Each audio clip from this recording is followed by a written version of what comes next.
Caros amigos e seguidores do canal do Pedro Bastos, tal como prometido há dias, cá estou eu com mais um ensaio na Marquise, que também não é um ensaio completamente novo, é um ensaio em jeito de complemento depois de um vídeo inicial que eu já fiz com o carro do qual eu agora vos vou falar, que é o novíssimo Volkswagen ID4.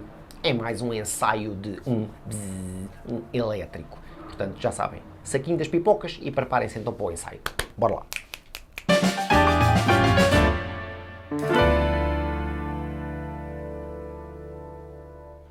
Ora, meus caros amigos, muito já eu vos dei a conhecer sobre o novo Volkswagen ID4 num vídeo publicado ainda recentemente, mas impunha-se também fazer aqui agora um relato após o convívio com o ID4, porque obviamente um ensaio não se pode resumir a ir buscar um carro e dizer logo de rajada aquilo que estou a sentir nas primeiras impressões, e impunha-se depois realmente uma conversa com, ao fim de 4 dias, ao fim de X quilómetros de convívio com o Volkswagen ID4. Comecemos pela parte estética. Este carro não fez ninguém ficar indiferente. É um carro com uma estética muito agradável. Eu gostei imenso do carro e foi engraçado que eu não gostei bastante da cor. A cor eu escolhia claramente com outro esquema cromático, mas o que é facto é que tive muitas opiniões positivas nesta mescla do escuro com o amarelo e com os acabamentos em alumínio, bem melhor do que aquele Volkswagen ID3 que eu trouxe para casa todo em branco, parecia assim um carrinho feito com peças de Lego. Este ID4, do ponto de vista estético, realmente reuniu um consenso muito melhor e eu consegui encontrá-lo muito mais agradável à vista. O carro todo ele parece muito maior logo no primeiro impacto visual, e esse impacto é extensível ao interior, porque sentamos lá dentro e realmente o desafogo interior é enorme. Acho que é um carro que claramente acerta para quem procura um carro de características marcadamente familiares, que procura ter bastante espaço a bordo e uma boa bagageira. Estamos a falar de mais de 540 litros de bagageira num carro 100% elétrico e com um desafogo de espaço para 3 adultos atrás, que é incomum. Eu tinha à vontade quase um palmo de espaço sentado no banco atrás do meu lugar de condução, portanto com o posto de condução regulado para mim, eu tinha à vontade um palmo desde os joelhos até ao encosto do banco da frente. Temos saídas de ar-condicionado independentes para trás, temos um bom encosto de braço. E o carro, os bancos são bastante confortáveis e realmente a agradabilidade interior é muito boa. Este carro pecava por não ter um teto panorâmico, acredito que se calhar com um teto panorâmico teríamos ali uma agradabilidade de luz muito melhor e uma sensação de espaço ainda maior. Nos lugares da frente vamos muitíssimo bem sentados, nos bancos bastante melhores do que o ID3, do que aquelas cadeiras de praia que eu encontrei no ID3. Temos ali um encosto de braço também muito simpático, regulável em altura e, portanto, temos aquela sensação de viajar em poltrona, com uma excelente visibilidade para todos os cantos e, portanto, a primeira sensação de condução do ID4 é realmente muitíssimo agradável. Eu via-me claramente a ir à Volkswagen e comprar um carro destes, porque é um carro ultra suave de conduzir, tem um desempenho, já lá vamos, quanto a mim, perfeitamente adequado para necessidades familiares. Ninguém vai comprar um carro destes com estas características a pensar em fazer arranques e drag strips, nem fazer estradas de montanha. É um carro muito suave e apela a uma condução também, ela muito suave. E só não é mais suave porque este carro tem uma afinação de suspensão claramente firme, conta com jantes de 20 polegadas, que não são as maiores, porque existe a possibilidade de ter 21 em opcional, mas a afinação toda de suspensão do carro não é das mais macios que eu tenho conduzido. Aliás, em algumas irregularidades do piso, sente-se realmente assim alguma secura de suspensão. Isto obviamente tem uma vantagem grande, que é o comportamento dinâmico do carro é excelente. O carro tem uma postura em curva praticamente neutro, há um reduzidíssimo adornar da carroceria e o facto de ser tração atrás dá-lhe ali uma capacidade de aceleração à saída das curvas, que não temos o controle de tração a intervir rapidamente sempre que abusamos dos 310 Nm de binário e, portanto, o carro é todo muito composto e muito neutro na hora de curvar. Aliás, eu vou-vos confessar que eu usei este carro como camera car numa gravação que eu fui fazer com um carro desportivo que seguia à minha frente e num traçado bastante retorcido de curvas, este carro teve um desempenho muito acima daquilo que eu estava à espera, porque eu tinha que seguir um carro com 400 e poucos cavalos, que não ia propriamente a dar o seu máximo, ia a andar depressa, mas eu tinha que o acompanhar. E foi interessante perceber que que acompanhou sempre. Apesar de ser um carro de conceito muito familiar, muito espaçoso, muito agradável, repleto de equipamento, mas não é dos carros mais confortáveis. Portanto, eu acredito que esta suspensão com estas jantes de 20 estão no limite. Eu acho que as jantes de 21 vão tornar o carro ainda mais rijo. Obviamente que um dos terrenos de eleição dos carros elétricos será a urbe, as cidades.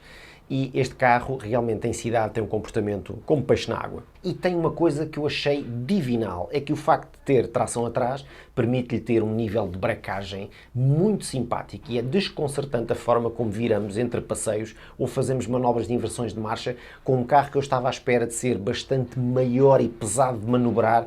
E é com 2 dedos que aquilo dá uma volta. Eu tiro sempre a prova dos 9 aqui dentro da minha garagem, que é uma garagem muito apertada, com uns pilares muito manhosos e realmente este carro foi, assim, passar à primeira, mas à primeira à larga, sem ter que fazer ai, estou quase a bater, ai, estou quase a passar. Do ponto de vista de motorização, este ID4 que eu ensaiei equipa com um motor elétrico de 204 cavalos e com uma bateria de 77 kWh de capacidade, que de acordo com a marca lhe permite fazer mais de 500 km, já lá vamos, e fazer consumos médios na casa dos 17 kWh por cada 100 km. Estes 204 cavalos revelam-se curtos. Revelam-se curtos porquê? Porque a média dos carros elétricos que nós conduzimos, por norma, são carros que têm sempre uma aceleração fortíssima, são carros que são quase desconcertantes na hora de andar, e este é um carro que me fez lembrar um bocadinho o Ioniq EV que eu ensaiei aqui há umas semanas atrás, porque nós, quando aceleramos num carro elétrico, estamos sempre à espera de sentir aquele enterrar pelo banco adentro daquele binário todo. E aqui o ID4 realmente peca um bocadinho nesse aspecto, não é um carro propriamente dos mais céleres, porque pesa 2.150 kg. Obviamente eu acho que isto é um problema que vai afetar cada vez mais os carros elétricos. Quanto maiores forem as baterias e maior a sua capacidade, mais peso estamos a aportar, mas obviamente a colocação no fundo do carro de se calhar 500 ou 600 kg de baterias também lhe reduz e baixa-lhe o centro de gravidade e por isso é que depois também temos carros com um comportamento bastante ágil e se calhar até com alguma firmeza de suspensão, mas também com um adornar de carroceria muito contido. A média que eu consegui fazer de consumo com este ID4 ao cabo de 250 e poucos quilómetros de convívio com este carro foi 18,8 kWh por cada 100 km, portanto não ficou muito longe dos valores anunciados pela marca. E no dia em que eu entreguei o carro entreguei-o ainda com um alcance estimado de 140 km.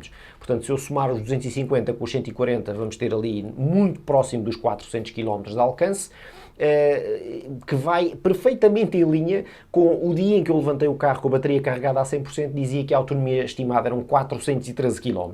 Acho que se eu tivesse tido a oportunidade de fazer mais quilómetros em autoestrada a velocidade estabilizada, muito provavelmente esta média teria vindo mais próximo dos 17 kWh e não dos 19, e ficaria muito próximo da média que eu faço com o meu Nissan Leaf, que pesa menos 500 kg e tem metade da potência. Portanto, e o ID4 em termos de desempenho está de parabéns no ponto de vista da eficiência, da capacidade de alcance, portanto já pode enfrentar Lisboa-Algarve ou Lisboa-Porto sem qualquer espécie de problemas ou preocupações de bateria e, dada a sua capacidade de carregamento em corrente alternada, em corrente alternada ou em corrente contínua, pá, nunca sei, baralho-me sempre, nos postos de carregamento rápidos até 125 kW, pouco mais de meia hora serão suficientes para repor esta bateria dos 0 aos 100% em menos de nada. É com alguma pena que se registram apenas 8 segundos e meio do 0 aos 100, portanto o carro é pesado e tem uma velocidade máxima limitada de 160 km/h, se bem que eu acho que este vai ser sempre aquele ponto que pouca relevância nenhuma vai ter para quem procura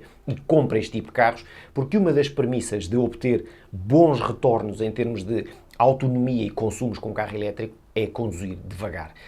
E, portanto, conduzir devagar, antecipar as travagens, maximizar ao máximo a desaceleração do carro. O carro tem 2 níveis de desaceleração, ou em drive ou em brake, e sente-se uma diferença bastante grande, e isso permite realmente ganhar muita carga para a bateria, e se calhar encaramos fazer 400 km ou 450 km com imensa facilidade. E já começa a ser algo de respeito num carro que, como é o caso desta unidade que eu pude ensaiar, tinha um preço PVP de 47 mil euros.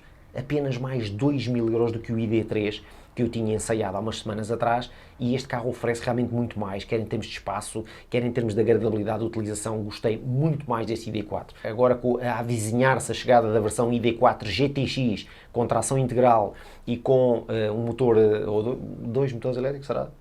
de 299 cavalos, que se calhar custará mais 4 ou 5 mil euros, temos aqui uma proposta muito, muito interessante por parte da Volkswagen. E num carro com esta filosofia tão zen e tão tranquila, como aliás é a maioria dos carros elétricos, eu continuo sem perceber porque é que nós havemos de ter 4 modos de condução diferentes. Temos o Eco, temos o Comfort, temos o Sport e depois ainda temos um Individual que podemos configurar uma data de parâmetros, desde peso da direção, ao tipo de aceleração, à dureza da suspensão e à forma como o cruise control interage na condução. E eu penso assim, mas para quê? Para que é que eu quero ter 4 modos de condução num carro elétrico cujo objetivo é andar calminho, fazer boas médias, fazer consumo? Porque eu experimentei os 3 modos e vou-vos dizer ou 3 dos modos, o Eco, o Comfort e o Sport, o Individual nem sequer me deu o trabalho de configurar, a sensação é sempre igual. Quer dizer, se calhar no Eco o ar-condicionado não trabalha a 100% da sua capacidade, só trabalha para aí a 80%, por forma a poupar alguma bateria, mas eu não consigo perceber porque é que alguém há de querer ter 3 modos de condução num carro que de desportivo ou de customização. Não acho que não faz sentido. É ter um modo só. Já houve carros em que eu achei que havia falta de modos de condução. Aqui neste é exatamente ao contrário. Para quê? Para quê? Ninguém vai utilizar aquilo. Este ID4, obviamente, para além da profusão de equipamento que tem, desde os sistemas de navegação, Android Autos e outras coisas, tudo emparelhável sem fios, mais sendo tudo tátil, um ar-condicionado 100% automático, ajudas à condução. As ajudas à condução, são quase frenéticas. Eu dei por mim a desligar tudo. E depois, a desligar tudo, não no sentido de desligar os controles de tração e o ESP, não, a desligar o Lane Assist. O Lane Assist deste carro, a primeira coisa, era assim que entrava para o carro, a primeira coisa que eu fazia era desligar o Lane Assist. É demasiado intrusivo, mas intrusivo ao ponto de, às vezes, me pregar sustos. Do género, se o carro, por acaso, não lê na perfeição as marcas da estrada, eu levei guinadas de volante, que não vos lembra, de completamente desnecessárias, do género, super soft e de repente, bum, fazia-me assim uma esticadela, assim, caramba, o que é isto? Portanto, assim que entrava no carro, pumba, desligava imediatamente o Lane Assist. E tenho muita pena de que cada vez que voltava a entrar no carro tinha que voltar a desligar porque aquilo não dá para deixar desligado. Ativa-se sempre. Outra coisa que este carro tem, o sistema de anti-colisão em marcha atrás. Eu tive aqui uma situação à minha porta em que eu juro-vos que eu achei que tinha batido num sítio qualquer. Porque eu estava a fazer uma manobra de marcha atrás, o carro tem câmaras e sensores de parqueamento e diabo 4, eu estava a fazer uma manobra e eu estava a ver um poste junto ao meu lugar onde eu estava a estacionar, mas um poste devia estar para aí a uns bons 30 centímetros do carro. Eu, claramente, a ver o poste, a fazer a manobra, e o carro a apitar, pi, pi, pi, pi, pi. E no momento em que eu me estou quase a passar ao lado do poste, com um espaço assim do poste, o carro prega uma travagem a fundo e eu pensei, bati em qualquer coisa. Eu juro, a minha sensação foi, meteu-se qualquer coisa debaixo do carro. Foi logo o que eu pensei.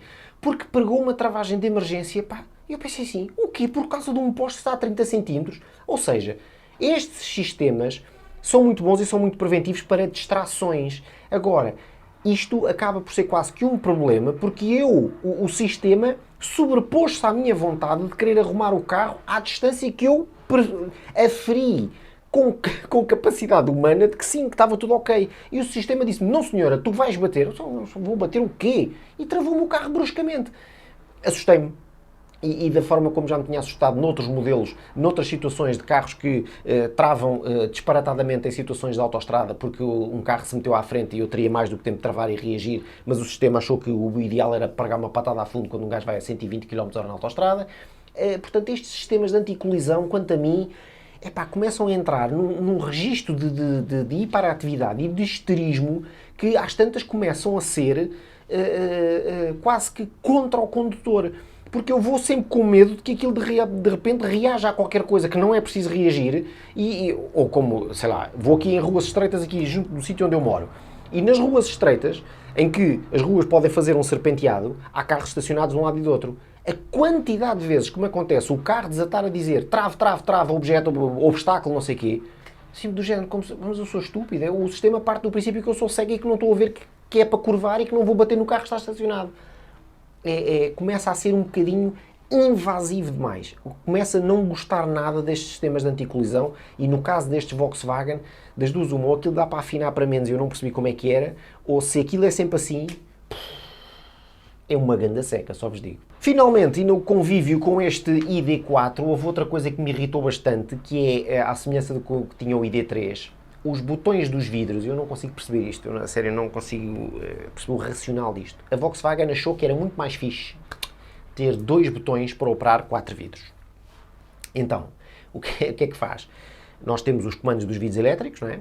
Temos 2 botões e temos um botão que diz rear, ou traseira ou não. Portanto, eu se quero abrir os vidros de trás, tenho que fazer rear, abrir os vidros de trás. Se quer abrir os vidros da frente, tenho que voltar a carregar no rear, que é para poder operar os vidros da frente. O outro dia aconteceu-me esta situação no parque de estacionamento. Vou eu sair com o ticket e, sem querer, enquanto passava a mão do volante para a porta, como aquilo é tudo tátil, acariciei a zona que diz rear.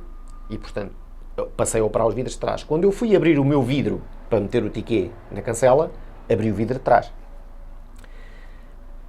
Quando eu quero voltar a carregar no vidro da frente, eu tenho que fazer o processo inverso. Fechar o vidro de trás, ir ao rear, ativar os vidros da frente, que é para depois abrir então o meu vidro. Só que naquele momento em que eu quis ativar à pressa os botões entre para trás e para a frente, o sistema ficou hipersensível e aparentemente não me deixava usar o vidro da frente.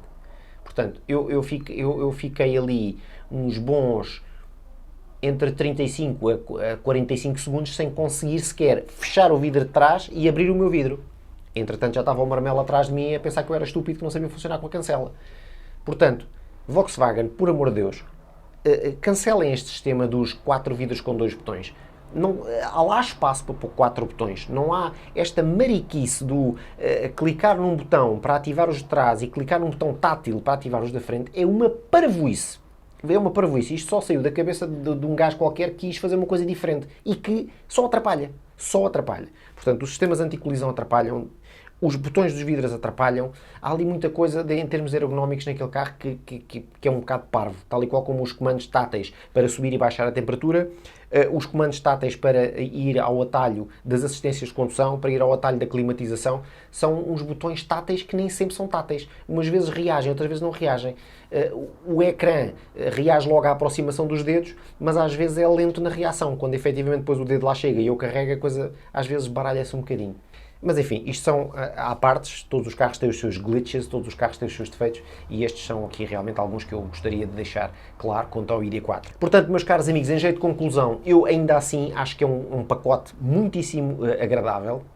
Acho que é uma relação preço, qualidade, equipamento, performance, desempenho, alcance, autonomia muito simpático. Por 47 mil euros, este ID4 que eu tive o prazer com o qual eu tive o prazer de conviver durante 4 dias, deixou-me muito agradado. Jamais daria 45 mil euros por um ID3, rapidamente daria 47 mil euros por um ID4.